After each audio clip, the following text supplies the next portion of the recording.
15 กรกฎาคม 2566 เวลา 8:30 นาทีถึง 17 นาฬิกาณ วัดตุงโป่ง ตำบลเมืองปานอำเภอเมืองปานจังหวัดลำปางเดินทางไปร่วมบุญถวายเทียนพรรษาในพื้นที่อำเภอฝางจังหวัดเชียงใหม่ณวัดพระบาทอุดมอำเภอฝางจังหวัดเชียงใหม่วันที่ 13 สิงหาคม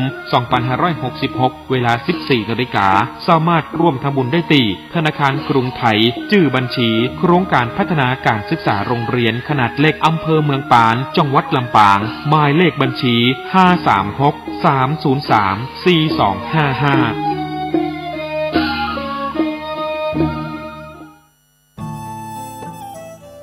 ท่านกำลังติดตามรับฟังสถานีวิทยุกระจายเสียงพระพุทธศาสนาแห่งชาติและสังคมคลื่นเพื่อการศึกษาพระพุทธศาสนาและวัฒนธรรมระบบ FM 104.5 เมกะเฮิรตซ์รายการต่อไปเป็นรายการคดีโลกคดีธรรมเป็นศาสนาสำหรับชาติเรา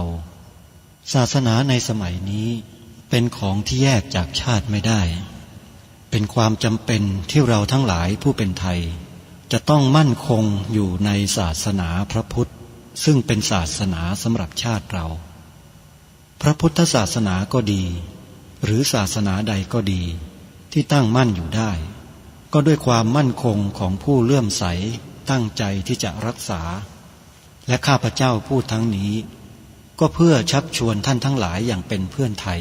และเพื่อนพุทธศาสนิกชนด้วยกันทั้งนั้นเพื่อความมั่นคงแห่งพระพุทธศาสนาข้าพเจ้ารู้สึกว่าได้ทำหน้าที่สมควรแก่อุปถัมภ์พระพุทธศาสนาเราจะตั้งใจรักษาศาสนาของเราด้วยชีวิตและถ้าท่านตั้งใจจะช่วยข้าพเจ้าในกิจอันใหญ่นี้แล้วก็จะเป็นที่พอใจข้าพเจ้าเป็นอันมากเพราะฉะนั้นเป็นหน้าที่ของเราทั้งหลายที่จะช่วยกันบำรุงรักษาพระพุทธศาสนาอย่าให้เสื่อมสูญไปการที่จะบำรุงพระพุทธศาสนาเราต้องรู้สึกก่อนว่าหลักของพระพุทธศาสนาคืออะไรเราจะถือว่าเราเป็นไทยด้วยกันหมดเราจะต้องรักษาความเป็นไทยของเราให้ยั่งยืน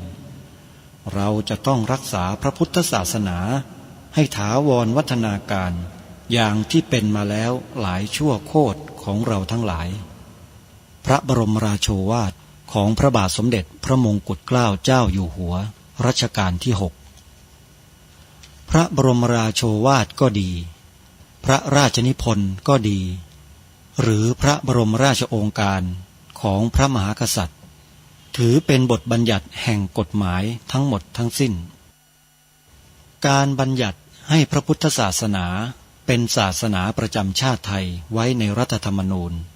จึงเป็นสิ่งที่ถูกต้องทั้งกฎหมายและทางโบราณราชประเพณีการบัญญัติให้พระพุทธศาสนาเป็นศาสนาประจำชาติไทยไว้ในรัฐธรรมนูญย่อมเป็นหลักค้ำประกันให้กับประชาชนคนไทยว่าตนได้ปฏิบัติตามกฎหมายอย่างแท้จริงการบัญญัติให้พระพุทธศาสนาเป็นศาสนาประจำชาติไทยไว้ในรัฐธรรมนูญมิได้เป็นการลิดรอนสิทธิเสรีภาพของผู้ใดแต่เป็นการยืนยันความจริงตามกฎหมายและประวัติศาสตร์ชาติไทยการบัญญัติให้พระพุทธศาสนาเป็นศาสนาประจำชาติไทยไว้ในรัฐธรรมนูญ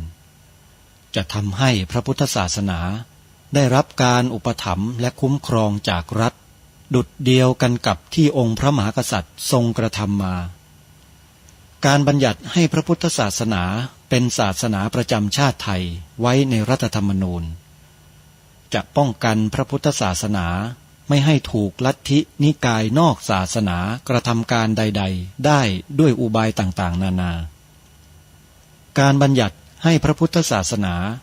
เป็นศาสนาประจำชาติไทยไว้ในรัฐธรรมนูญ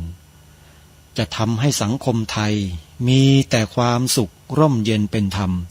ทั้งต่อคนศาสนาอื่นและคนสัญชาติอื่นได้อย่างแท้จริงแต่ถ้าไม่บัญญัติให้พระพุทธศาสนาเป็นศาสนาประจำชาติไทยไว้ในรัฐธรรมนูญในอนาคตประเทศไทย จะต้องตกอยู่ในสถานะเดียวกันกับพื้นที่3 จังหวัดชายแดนภาคถึงวันศุกร์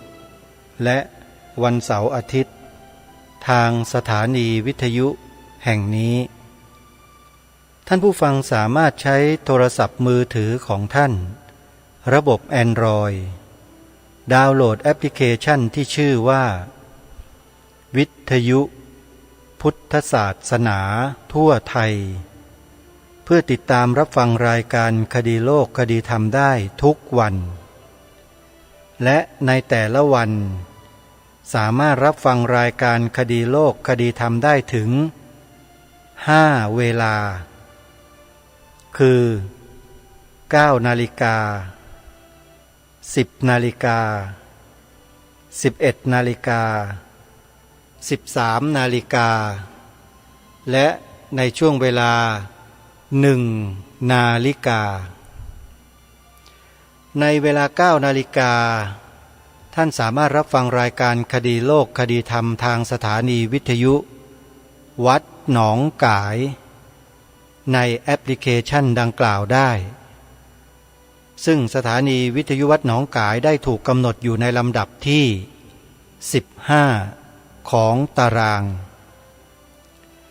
จากนั้นเวลา10 นาฬิกาท่านสามารถรับฟังรายการคดีโลกคดีธรรมได้อีกครั้งหนึ่งทางสถานีวิทยุวัดป่าจริยธรรมซึ่ง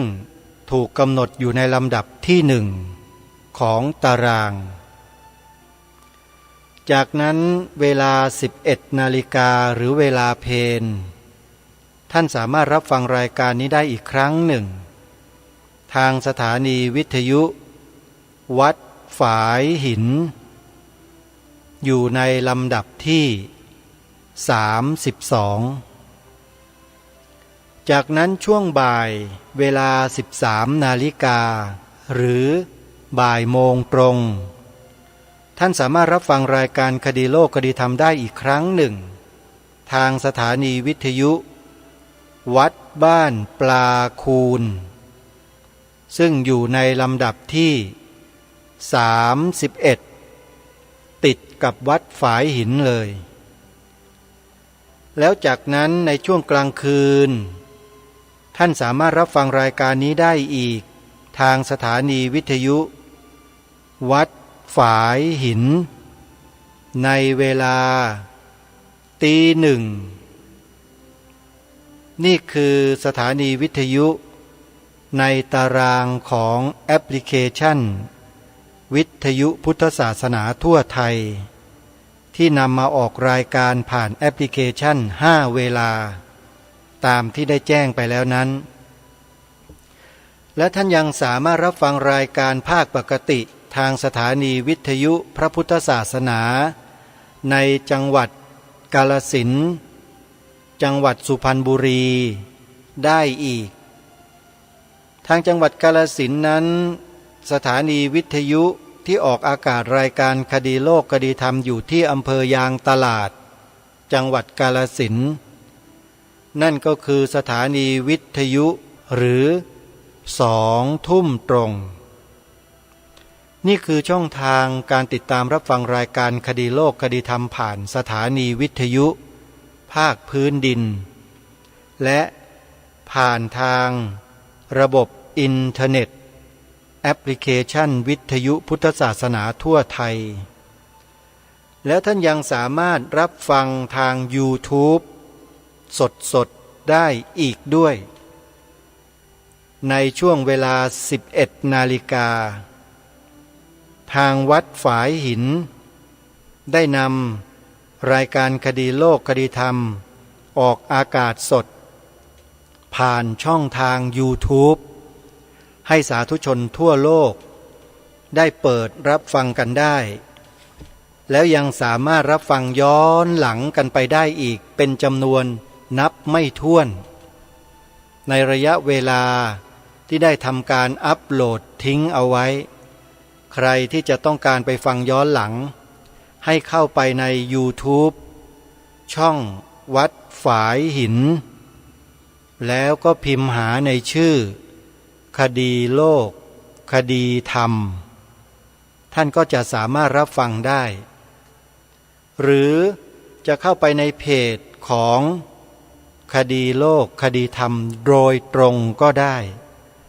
ท่านสามารถไปฟังย้อนหลังได้เลยโยมนี่คือช่องทางต่างๆที่โลกอินเทอร์เน็ตได้สร้างขึ้นสร้างพื้นที่ไว้ให้พวกเราใช้สอยกันฟรีโดยไม่ต้องเสียค่าใช้จ่ายในการเช่าช่องสัญญาณใดๆทั้งสิ้นอนาคตข้างหน้ารายการคดีโลกคดีธรรมก็ไม่แน่เหมือนกันอาจจะถึงกำหนดเวลาช่วงหนึ่งระยะใดเวลาหนึ่งที่จะต้องหันมาใช้สื่อต่างๆเหล่านี้ในการกระจายเสียงในการเผยแพร่แนวคิดอุดมการณ์ที่ได้มุ่งหวังและตั้งใจไว้อนาคตข้างหน้านั้นจะเป็นเมื่อไหร่อย่างไรก็ขึ้นอยู่กับสถานการณ์เหตุการณ์ต่างๆโดยรอบถ้าถึงเวลาที่เหมาะที่ควรแล้วก็คงจะต้องใช้สิ่งเหล่านี้มาเป็นเครื่องมือในการถ่ายทอดในการเผยแพร่เนื้อหาสาระของรายการคดีโลกคดีธรรมต่อไปแต่ที่แน่ๆท่านสาธุชนเข้าไปติดตามรับชมคดีโลกคดีธรรมที่อาตมาภาพได้เปิดเป็นเพจเอาไว้นะโยมนะคำว่าเพจหมายถึง Facebook โยมต้องเข้าไปใน Facebook ให้ได้แล้วก็พิมพ์หาชื่อคดีโลกคดีธรรมเพียงเท่านี้ท่านก็สามารถไปคอนเน็กไปติดตามช่องของคดีโลกคดีธรรมได้อนาคตข้างหน้าอาจจะใช้เพจนี้ในการเผยแพร่รายการคดีโลกคดีธรรมคู่กับช่อง YouTube ที่อาตมาภาพมีอยู่ก็ได้อันนี้ต้องขอฝากสาธุชนทุกท่านว่าให้เตรียมความพร้อมเพื่อรองรับอนาคตข้างหน้ากันไว้ด้วยนะจะเป็นสิ่งที่ดีที่สุดแต่ถึงอย่างไรก็ตามสถานีวิทยุพระพุทธศาสนาแห่งชาติคลื่นต่างๆยังมีความจำเป็นในการเผยแผ่พระพุทธศาสนาเป็นปกติอยู่อย่างไรก็ตามญาติโยมพุทธบริษัทที่ได้รับประโยชน์จากการฟังธรรมทางสถานีวิทยุทั้งหลายเหล่านี้ขอให้ญาติโยมจงช่วยกันสนับสนุนส่งเสริมครูบาอาจารย์ของเราที่เป็นผู้ดูแลสถานีวิทยุทั้งหลายเหล่านี้ด้วยนะโยมนะอย่าปล่อยให้ครูบาอาจารย์ของเราต้องลำบากเพราะไม่มีปัจจัยไม่มีเงินจ่ายค่ากระแสไฟฟ้าอันนี้ต้องขอเอาไว้เลยอย่าละเลยกันนะโยมนะคนละ100ครึ่งร้อยคนละ200 300ทุกเดือนเจียดไปถวายครูบาอาจารย์ท่านเป็นการจันลงพระพุทธศาสนาเอาไว้หล่อหลอมใจพี่น้องชาวพุทธของเราผ่านสื่อวิทยุกระจายเสียงแต่ละคลื่นไม่ว่าจะเป็นคลื่นวัดหนองกายอำเภอแม่แตงจังหวัดเชียงใหม่คลื่นวัดฝายหินอำเภอเมืองจังหวัดเชียงใหม่คลื่นวัดศรีอุดมวงศ์อำเภอวังสะพุงจังหวัดเลยคลื่นวัดป่าจริยธรรมอำเภอนาด้วงจังหวัดเลยคลื่นวัดอารามมงคลอำเภอยางตลาดจังหวัดกาฬสินธุ์คลื่นวัดบ้านปลาคูนอำเภอโพนทรายจังหวัด101คลื่นวัดสามชุกอำเภอสามชุกจังหวัดสุพรรณบุรีคลื่นวัดธรรมปัญญารามบางม่วง อำเภอสามพรานจังหวัดนครปฐมคลื่นวัดเขาปรีดี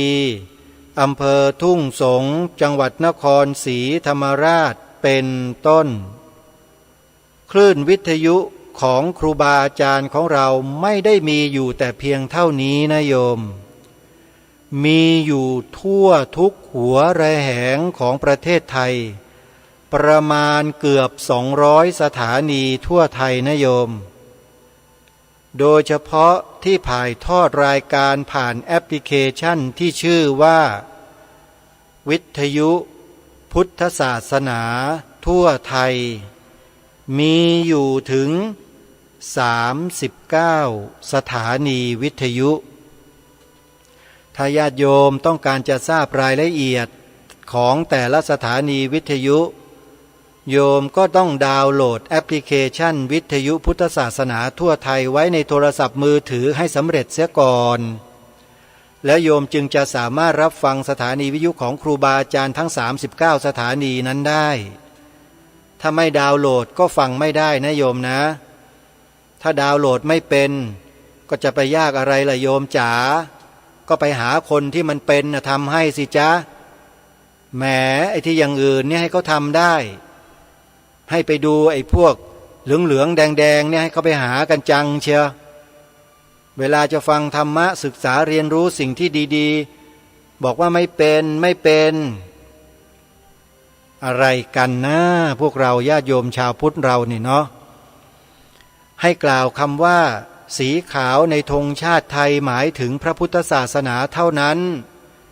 ก็ยังกล่าวกันไม่เป็นเลยน่าอายเขมรกับลาวจังเลยนะเขมรกับลาวนี่เขารณรงค์รักชาติกันน่าดูเลยตอนนี้แต่ปรากฏว่าหันมาดูคนไทยเรารณรงค์เท่าไหร่ก็เงียบรณรงค์ยังไงก็เฉยไม่เอาฐานกันซะเลยอ่ะจริงไม่จริงนี่อาตมาเป็นคนพูดอะไรตรงๆนะโยมนะที่แนะนำไปที่บอกไปเนี่ยมีประโยชน์นะ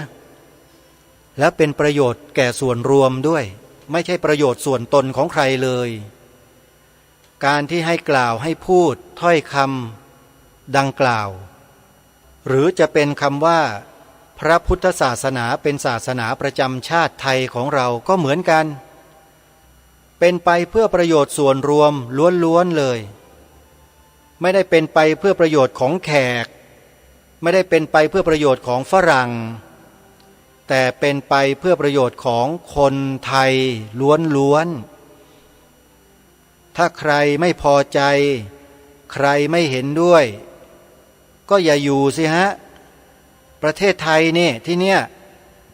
แล้วคุณมาสกัดกั้นความเป็นประเทศไทยเนี่ยมันหมายความว่ายังไงล่ะจริงไหมล่ะพวกเรามีสมองต้องรู้จักคิดหาเหตุหาผลกันไม่ใช่ไปหลงเชื่อคารมของใครง่ายๆเป่าหูทุกวันเราก็เปิดดูกันทุกวันแล้วก็ไปเชื่อเขาแต่ไม่เชื่อบรรพบุรุษของเรากันเองรายการนี้นำแนวคิดของบรรพบุรุษมาเสนอให้บรรพบุรุษเรายอมเสียเลือดเสียเนื้อรักษาผืนแผ่นดินให้เราอยู่ทุกวันนี้ก็เพราะพากันพูดพากันคิดพากันทำอย่างนี้แหละอย่างที่รายการคดีโลกคดีธรรมเสนอให้เราทำนี่แหละเราไม่ต้องสงสัยเพราะมันไม่ใช่ของต่างประเทศไม่ใช่ของต่างชาติเป็นของบรรพบุรุษไทยเราเองสีขาวในธงชาติไทยเนี่ยท่านหมายถึงพระพุทธศาสนาเท่านั้นเนี่ยเราไปเอาจากต่างชาติมาต่างศาสนามาหรือเปล่าไม่ใช่แล้วมาจากไหนล่ะก็อยู่บนผืนธงไงธงนี้ธงของใครล่ะก็ของประเทศไทยของคนไทยนี่แล้วใครล่ะได้สร้างธงนี้ขึ้นมาแล้วให้ความหมายไว้ใครล่ะพวกเราคนไทยทั่วประเทศยังไม่รู้เรื่องกันเลยจริงไม่จริงที่พูดเนี่ยจริงหรือเปล่าทหารทั้งเหล่าทัพนั่นน่ะเกือบทั้งเหล่าทัพเลยนับเป็นเปอร์เซ็นต์เนี่ยเกือบ100%ไม่รู้เรื่องกล้าท้าเลยมายืนแล้วเดี๋ยวจะชี้ตัวเลยจะถามเลย จริงๆนะฮะธงชาติไทยความหมายธงชาติไทยมาจากไหนไหนลองว่ามาสิมีความหมายที่ถูกต้องอย่างไรตอบไม่ได้จริงๆนี่ไงประเทศไทยมันเป็นอย่างนี้มันถึงเป็นอย่างนี้กันทุกวันนี้ไงปล่อยให้ใครก็ไม่รู้มาทำลายความเป็นไทยของเราอยู่เนืองอยู่ตลอดเวลาจนกระทั่งออกมาแสดงกันชัดเจนมากยิ่งขึ้นแบบไม่กลัวฟ้าไม่กลัวดินกันแล้วเนี่ยปล่อยปละละเลยกันมาตลอดรายการนี้จึงได้มารณรงค์ให้พวกเราเนี่ยกลับนำสิ่งเหล่านี้กลับมารณรงค์กลับมาช่วยกันเผยแพร่ช่วยกันปลูกฝังลูกหลานเยาวชนของเราได้แล้วรออะไรกันอยู่วันเวลามันไม่รอนะโยมอาตมาเตือนแล้วเตือนอีกนะเรื่องนี้พวกเราคงจะมองไม่เห็นค่าไม่เห็นประโยชน์คิดว่าทำแล้วไม่ได้อะไรใช่ไหมไอ้นั่นมันความคิดของเราไงแต่บรรพบุรุษบรรพชนเขาทำมาโดยตลอดเขารักษาความเป็นเอกราชของชาติบ้านเมืองกันมาโดยตลอดแต่เรากลับมองไม่เห็นค่าสิ่งเหล่านี้หรือว่ามองเห็นว่ารายการนี้ผู้ดำเนินรายการไม่น่าเชื่อถือหรือเปล่า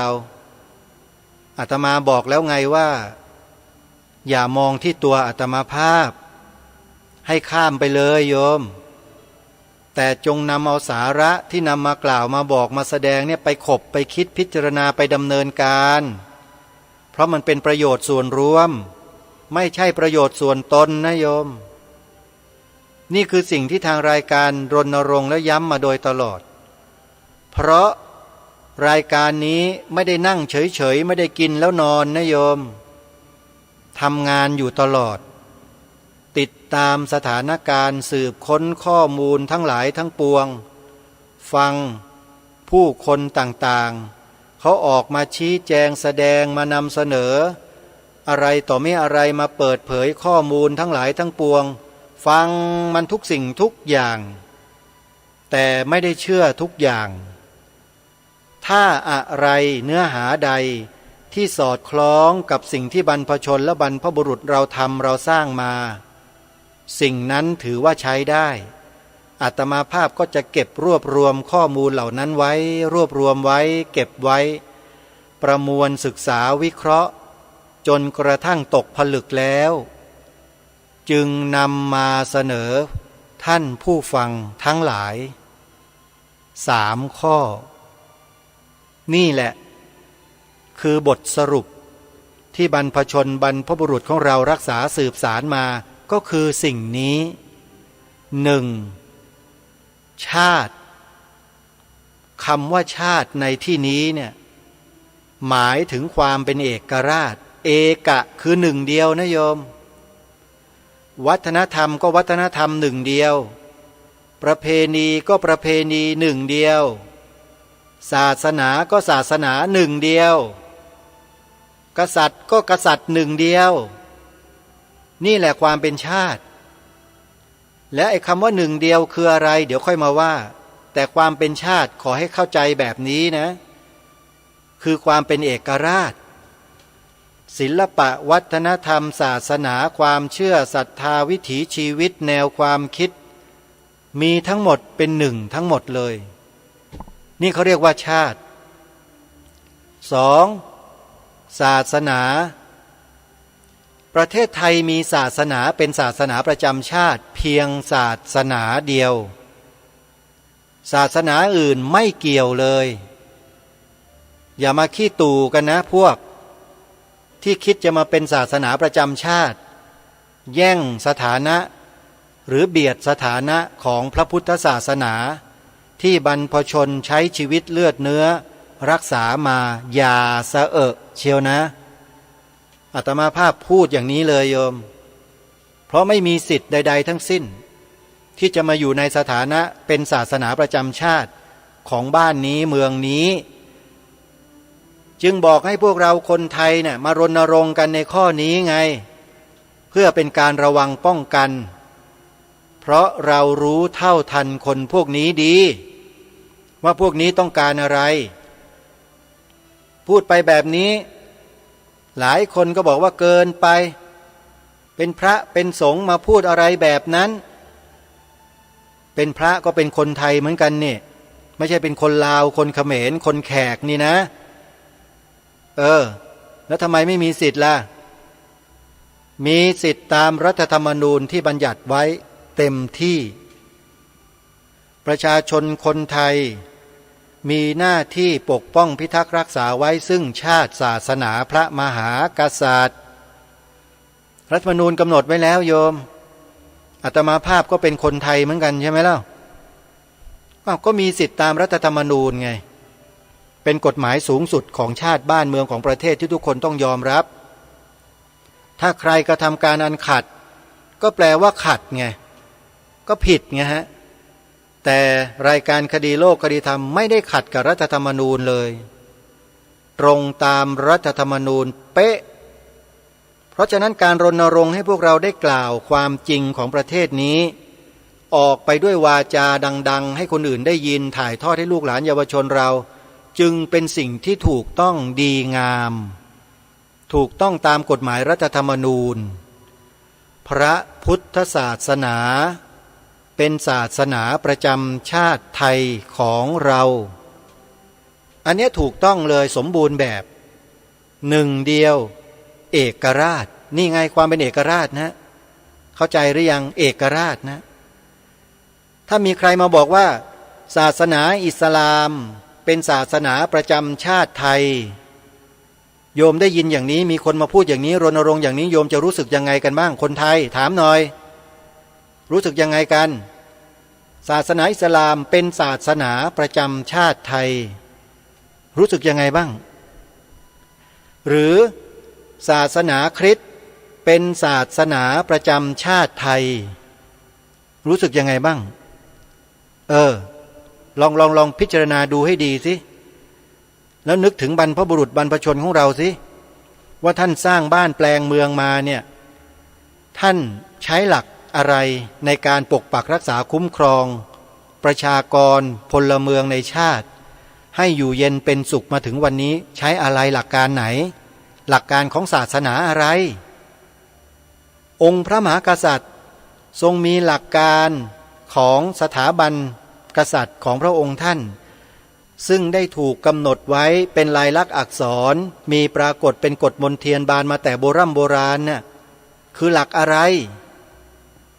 หลักทศพิธราชธรรมใช่หรือไม่และทศพิธราชธรรมเนี่ยเป็นหลักของศาสนาไหนอะและศาสนาพุทธไม่ได้เป็นศาสนาประจำชาตินะใช่หรือเปล่าไม่ใช่เป็นศาสนาประจำชาติแท้ๆเลยแต่ถ้าเราเฉยๆเราไม่ช่วยกันพูดไม่ช่วยกันกล่าวไม่ช่วยกันแสดงสิ่งนี้ออกไปสักวันหนึ่งมันก็หายเท่านั้นแหละและศาสนาอื่นก็เข้ามาแทนที่ไงเข้าใจหรือยังเนี่ยที่ให้ทำกันเนี่ยเพื่อเป็นการป้องกันเป็นการรักษาไว้ด้วยเชิดชูด้วยได้หลายอย่างเลยแต่เราจะมองเห็นค่าเห็นประโยชน์กันหรือเปล่ามันอยู่ที่พวกเราทุกคนรายการนี้มีหน้าที่มานำเสนอเท่านั้นโยมอยู่ที่พวกเราว่าเราจะทำหรือไม่ตัดสินใจกันเองนะบ้านเมืองของเราทุกคนพวกเราก็ต้องช่วยกันทุกคนนั่นแหละถ้าใครไม่ช่วยใครไม่ทำเราก็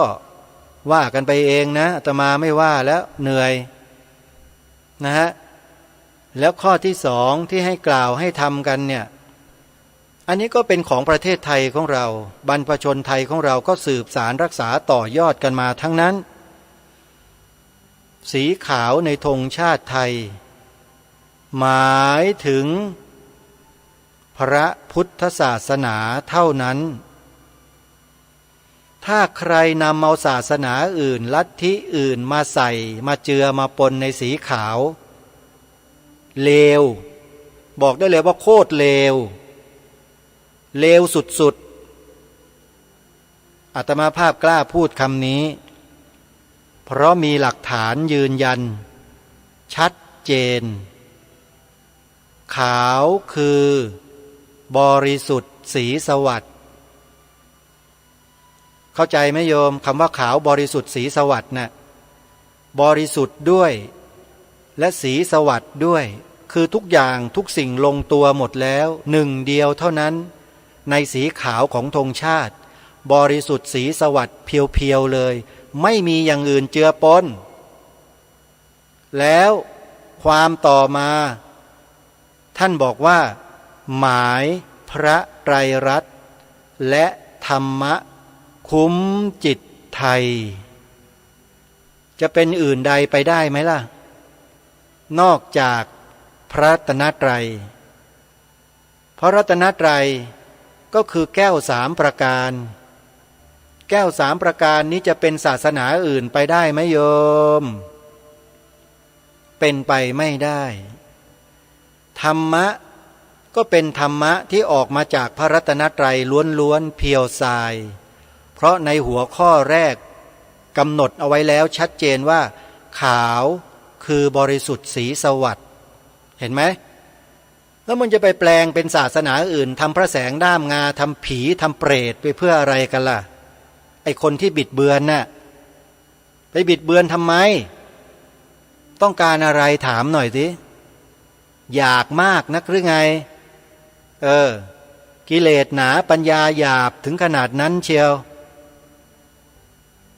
นี่แหละคือสิ่งที่ทางรายการรู้ไงรู้เท่าทันคนพวกนี้ก็เลยมารณรงค์ให้พวกเราช่วยกันระวังและป้องกันด้วยกันไม่ได้มีเจตนาอื่นใดเลยฮะอยากดังเหรออยากเด่นเปล่าเด่นไปทำไมดังไปทำไมเดี๋ยวมันก็เข้าโรงกันทุกคนหมดนั่นแหละแต่สิ่งที่ควรจะพูดสิ่งที่ควรจะกล่าวสิ่งที่ควรจะทำอันนี้สำคัญกว่าทำแล้วเป็นประโยชน์ไปในภายหน้าเผื่อลูกเผื่อหลานในอนาคตข้างหน้าด้วยให้สืบสารรักษาต่อยอดกันต่อกันไปนี่เป้าหมายอยู่ตรงนี้ก็พวกเราต้องช่วยกันพวกเราไม่ช่วยกันแล้วใครจะช่วยเราจริงไหมสิ่งที่ทางรายการนำเสนอมานั้นมีเหตุมีผลสามารถที่จะทำรงรักษาความเป็นเอกราชความเป็นไทยของเราไว้ได้จริงไม่ใช่เรื่องอื่นไม่ใช่เงินนะเงินรักษาไม่ได้เงินรักษาความเป็นเอกราชไม่ได้มีแต่จะทำลายเอกราชมีส่วนแห่งการทำลายเอกราชมากกว่าเกือบ100%เงินเนี่ยเพราะฉะนั้นอย่าหวังเงินที่จะมาปกป้องเอกราชไม่มีทางเป็นไปไม่ได้